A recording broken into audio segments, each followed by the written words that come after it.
Ruto kurudi inaenda kuwa ngumu. Kumtoa ndio inaenda kuwa ngumu zaidi. He can't slip back and say ako sawa because he's a president. Na watu wanataka kumtoa pia wanajua vizuri who that man is. And now the projects that he's been talking about are starting to zinaanza kuisha pole pole. Who's Ruto?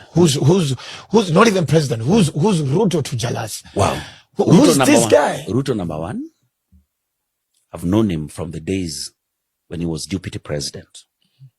My first heavy interaction with him was back in 2016 when I used to do Mashujaa Festival. Yes. Okay? Mashujaa Festival. 2016. You remember? Urafiki kakuja nini. He became deputy president. He's a guy who can support any day.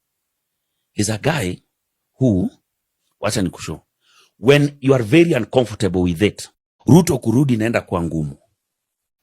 But he thinks that it's gonna change people's lives. He will go for it and he will not care. Do you get what I mean? I get you, sir. If I decide this is the right direction we are taking, is it going to change people's life? Yes, we are going. Are people going to make noise? Yes. Is it going to change their lives at the end? Yes, we are going. Bro, all these projects that he's talking about have been tried by almost every single affordable housing ilianza lini. But the claim has been that he's launching the former president Uhuru Kenyatta's projects. That is the most stupid argument in politics and in leadership. Let's say today, there's something called government exists in perpetuity.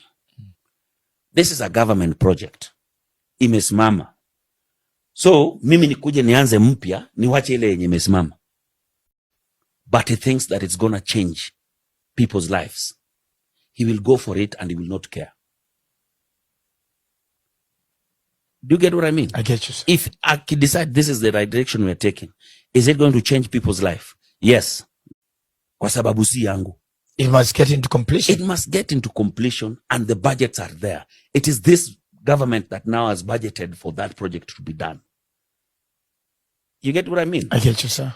If today I'd gone to Lang'ata and say that this TVET was ilikuwa imeanzishwa, hii foundation iliwekwa na Korir. So wacha mimi niende nianze yangu ingine. Korir wewe kuja pigana, so Korir is not a member of parliament then. So do I stop building a TVET because it was not my project? No, doesn't make sense. If today I'd gone to Kongoni and said, this Kongoni secondary, I cannot complete it because this was Korir's project. So Kongoni secondary would still be lying there. Kwa sababu mi lazima nijenge sasa yangu ingine. How many dead projects will we have everywhere? It doesn't make economical and development sense, of course. It doesn't. When a project starts, it has to end. The governments can change, but it's still a government project. Kwa sababu si yangu. It must get into completion. It must get into completion and the budgets are there. It is this government that now has budgeted for that project to be done. You get what I mean? I get you, sir. If today I'd gone to Lang'ata and say that this TVET was ilikuwa imeanzishwa, hii foundation iliwekwa na Korir. So wacha mimi niende nianze yangu ingine. Kenyans, you've just heard what Jalang'O said, that Ruto kuenda itakuwa ngumu sana. Ruto kurudi itakuwa ngumu na kuenda itakuwa ngumu zaidi. Maybe there's something he knows, but this comes out very young people have gone to the streets to protest against his leadership where they feel like things are not just working as it's supposed to work. And then Jalang'O says who is a close person to this guy, meaning there is much that he knows that most of us don't really know. So what do you think Kenyans can do? Okay, what do you think it's possible to be done by Kenyans to make sure that he changes and he does the good things? Because there are things that he has done that are good. Okay, yes, that is right. But most people don't look at it that way, and they look at it like he has failed because most of the things are not working as most of the Kenyans would expect and as he promised during the campaigns.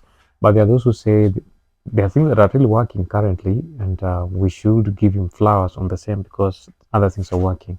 So the decision is for the Kenyans to decide. Leave us your comment on what Jalang'O said and tell us what do you think about everything that is going on in Kenya.